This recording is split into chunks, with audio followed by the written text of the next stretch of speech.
Auto-boicote de vida. Você falou de auto-boicote, o cara mandou aqui. Ô Caio, é o seguinte, o que fazer quando a sua vida toda foi de auto-boicote? Eu tenho 24 anos, me boicotei muito na escola, eu não estudei, e hoje estou precisando de um emprego, eu não sou qualificado para quase nada. Eu tenho vontade de voltar a estudar, para melhorar de vida, sabe? Mas eu sinto que eu sou incapaz. Desisto antes de começar, choro e sinto que perdi o controle da minha vida. Eu tenho distúrbios de aprendizagens, timidez e vergonha de aprender algo novo, pois sei que vou encarar dificuldades. Eu tenho medo de me acharem burro, sabe, Caio? O que eu faço? Me ajuda? Eu estou desesperado. Eu sei exatamente como é que esse bloqueio funciona na gente. E ontem mesmo, por exemplo, eu estava falando com uma moça, uma jovem esposa, e angustiada, desesperada de angústia.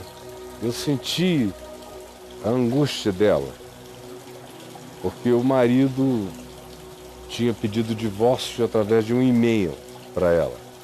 Nossa. E o marido tem depressão crônica e vive esses processos que o deprimido vive, que é um processo de auto-boicote, vai cada vez mais se boicotando, e quanto mais se boicota, mais foge para uma recâmara interior na qual a depressão mais se aprofunda, e é um ciclo vicioso e que vai só se aprofundando, ficando cada vez mais abismado dentro de nós.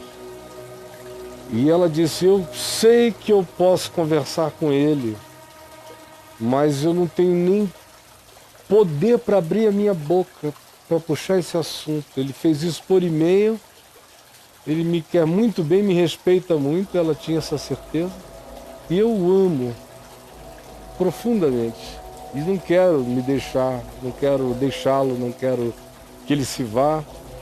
E eu expliquei para ela quais eram as razões dele estar querendo possivelmente aquele afastamento dela, o que acontece na mente de um ser depressivo num estado crônico de depressão, dentro de um casamento que já tinha 10 anos, já tem 10 anos, e o indivíduo está forçando a mulher a ter que andar com ele em volta da moenda de Sansão, lá em Gaza, moendo trigo, angustiadamente, sem cura, em profunda depressão. Ele está fazendo a esposa acompanhá-lo nessa moenda de angústia depressiva todos esses anos. E para poupá-la, ele quer se separar, é uma das coisas. Os indivíduos, eu não quero que me vejam tão imprestável, tão inútil, tão desempregado, tão sem força, tão incapacitado, porque quanto mais isso se aprofunda, mais frágil eu me torno, menos capacidade de resistência e de ruptura com o processo eu tenho. E eu disse a ela: quanto a você, ela disse que estava com aquilo tudo na garganta, que ela sabia que podia, quem sabe, ajudá-lo, mas não conseguia abrir a boca para falar com ele.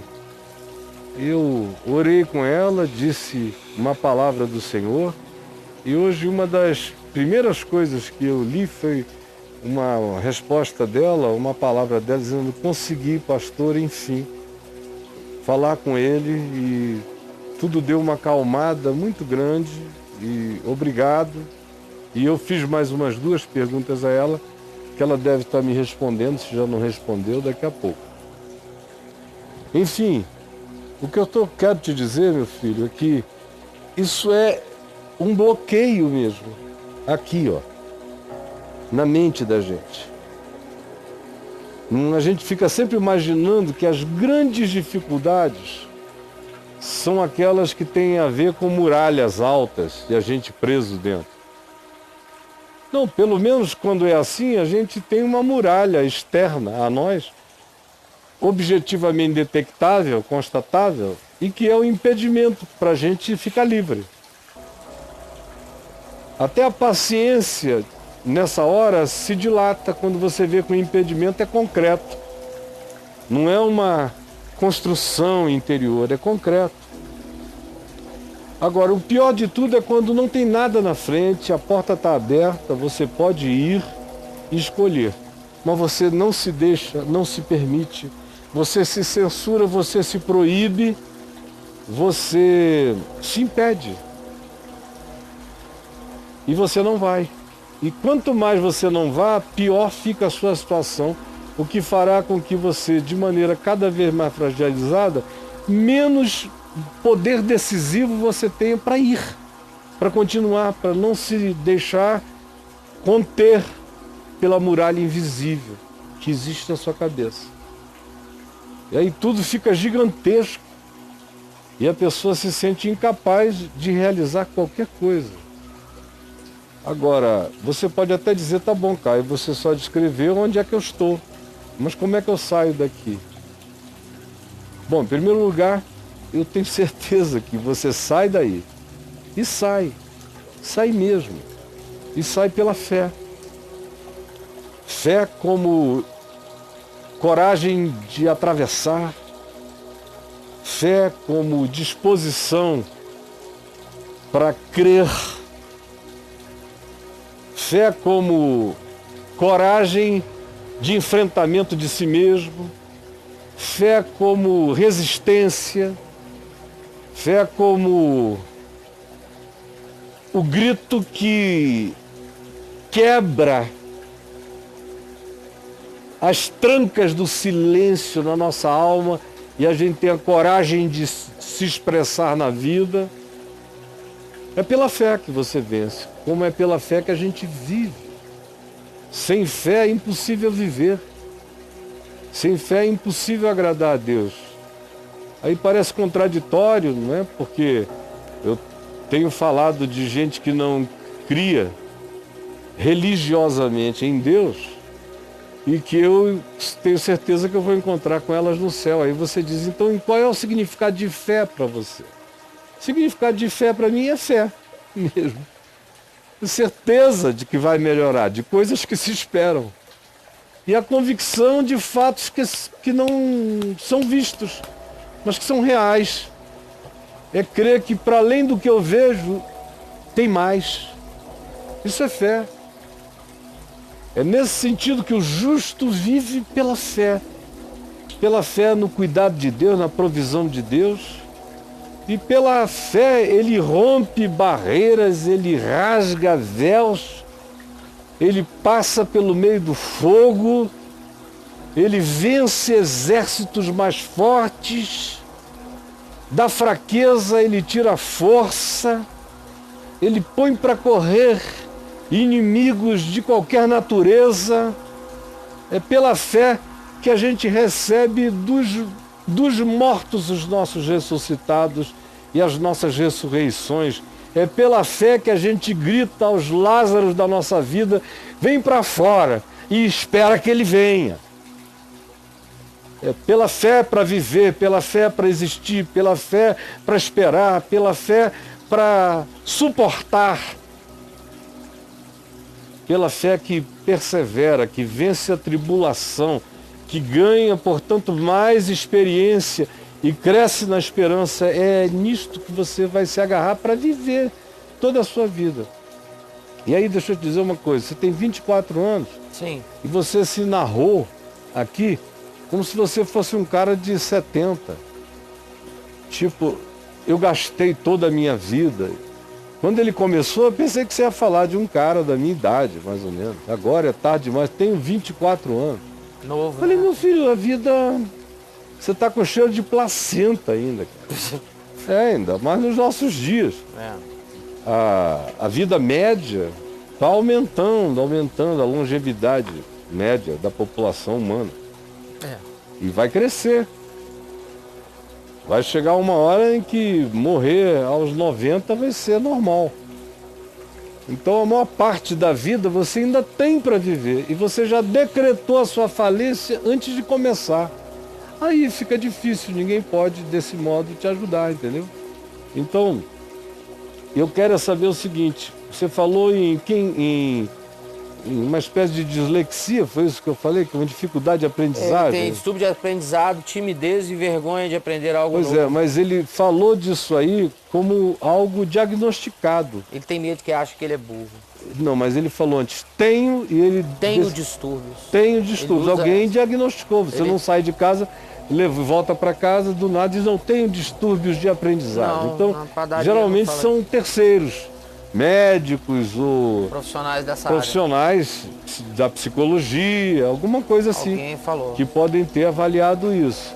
Aí você ganha um atestado de impossibilidade de aprendizagem, porque o que esse diagnóstico dá para o indivíduo é um atestado de impossibilidade de aprendizagem. É um diploma ao contrário. Ao contrário, você está livre para não fazer mais nada nessa área. Exatamente, acabou para ele. E eu não creio nisso, eu fico apavorado quando eu vejo esses profissionais dando esses diagnósticos tão definitivos. Isso é horrível. Sobre a vida das pessoas. O diagnóstico acaba sendo pior do que a dificuldade que levou ao cara a buscar compreensão. Então, por favor, ajudem, falo agora aos profissionais, ajudem aqueles que os buscarem, sem ficarem colando labels, tarjas diagnósticas, porque essas coisas viram karmas proibitivos para o indivíduo, e elas são antitéticas à fé nesse sentido, porque a fé me diz que a menos que eu tenha uma impossibilidade de uma outra natureza, se for apenas de natureza psicológica, a fé me dá um foco imediato para, apesar das dificuldades, eu ir adiante. Mesmo quando o diagnóstico, se fosse dado, fosse verdadeiro. Agora, na maioria dos casos, nem verdadeiro é.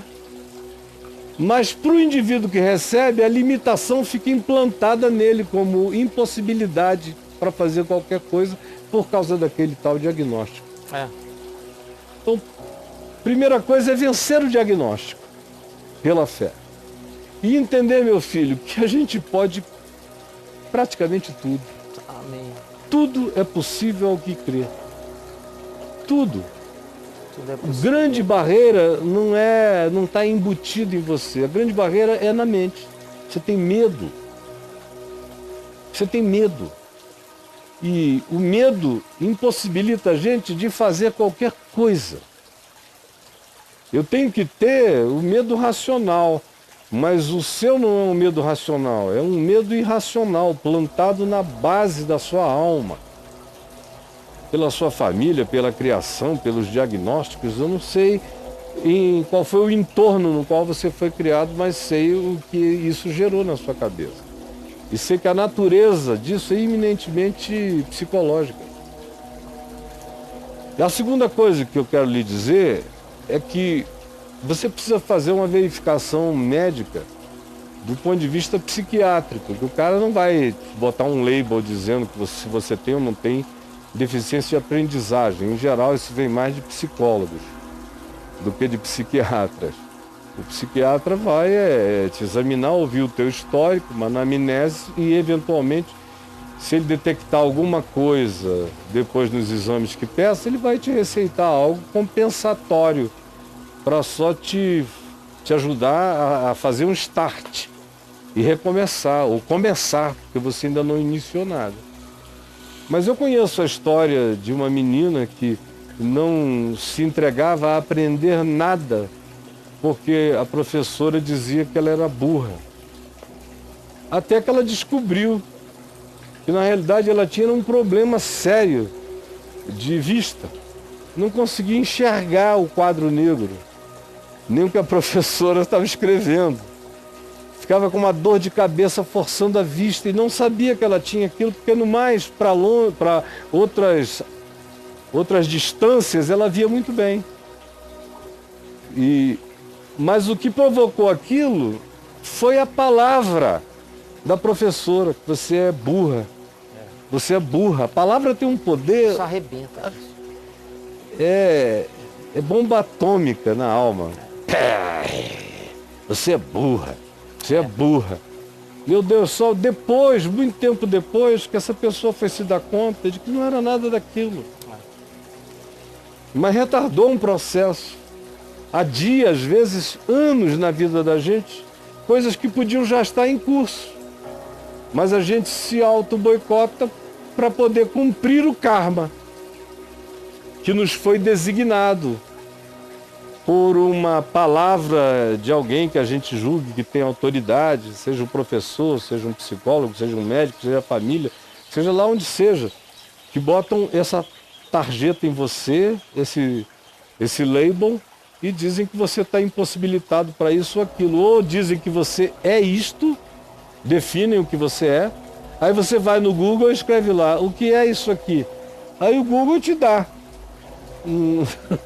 um extrato de quem é aquele ser. Você diz, meu Deus, eu estou ferrado, acabou para mim, pronto, se cobre e diz, vou ficar aqui quietinho, igual o Garfield, esperando a morte chegar. Imagina. Esperando a morte chegar. Não, meu filho, é pela fé que você vai irromper, rasgar esse véu e partir para a vida. Do contrário, você vai ficar aí mesmo e ninguém vai poder te ajudar. Só você pode se ajudar, ninguém mais além de você. Todas as outras ajudas são corroborativas, ou são paliativas, ou são estímulos. Mas no final, é só você quem pode se ajudar pelas decisões de coragem de ser. Coragem existencial, você tem a decidir a seu próprio respeito e partir para a luta. Partir como um Davizinho rodando a funda, na direção do Golias, da impossibilidade, do Golias, da sua autoimagem negativíssima, o Golias do seu auto-boicote, o Golias desses volumes psíquicos de negatividade enorme. Você tem que sair rodando a funda com as pedrinhas do ribeiro, e a primeira é essa. Tá! Acerta logo a testa do Golias, porque o Golias é você também. Você está bem exemplificado naquele octógono, naqueles indivíduos lutando. Porque você é você contra você. O auto-boicote é feito disso, de mim contra mim. Acaba que o meu todo se não alcateia, cada banda de mim para um lado. Porque é assim que funciona o auto-boicote, que só pode ser irrompido, de fato, pela compreensão da nossa própria situação, pelo autodiscernimento, pela coragem de olhar para dentro de si, de sair rasgando os véus para dentro, chegar a encarar o bicho, chamar ele para a tua cara e dizer, olha, eu te conheço. Sei que você está escondido aqui nesse labirinto, mas chegou o dia da tua partida, acabou. A luz vai acender e o bicho vai ter que sair. Porque eu sei que agora, eu sei que o bicho sou eu também. E sei que ele não vem de fora, e sei que ele é um produto de mim mesmo.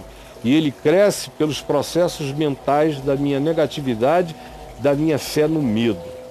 E eu estou enfrentando isso em nome de Jesus. Aí no meu portal, sim, se você escrever auto-boicote e escrever o que o medo faz... Caio, pode ir. Eu coloquei auto-boicote em 3 versões de grafia. Então nós temos auto-boicote, 2 palavras separadas, 43 registros. Aí tem auto-boicote tudo junto, 4 registros. E com hífen, auto-boicote com hífen deu 31. Certo. Tá? Tá. Você sugeriu a fé. E agora... a fé no medo, né? A fé, a fé no medo. 911. É um pouco mais. Agora, se você puser o que o medo faz, vamos 1507. ver. Só piorou, aumentou ainda mais. Se colocar só medo, vai dar o quê? Vai dar muito Meu mais. Deus do céu, tá dando medo. Olha, 2078. Porque eu falo demais, escrevo demais sobre o poder do medo. Medo da vida. Contra a vida, né? Medo de ser. 1575. Quanto? 1575. Pois é, medo de ser. Vamos ver. Vamos lá. 1600, tudo acima de 1000. Tudo muito, é muito medo. Medo com qualquer coisa dá acima de 1000 e tudo. Eu trato de medo aqui o tempo todo. É. Então vai lá, meu filho, tá bom? Uma das coisas mais recorrentes é aquilo que o medo produz na alma das pessoas. Chega lá. Ou a diferença entre os medos, ou você pode também ver A diferença. entre os medos. Medo de ser, a diferença entre os medos. Não deu Mas não. eu coloquei diferença. Espera aí. Agora vai. Vamos lá. 291. É a diferença entre as formas de medo, medo irracional, medo racional. Tem que entender o sentido das coisas para a gente se explicar para si mesmo. Formas de A medo. autoexplicação é libertadora. Formas de medo. 770.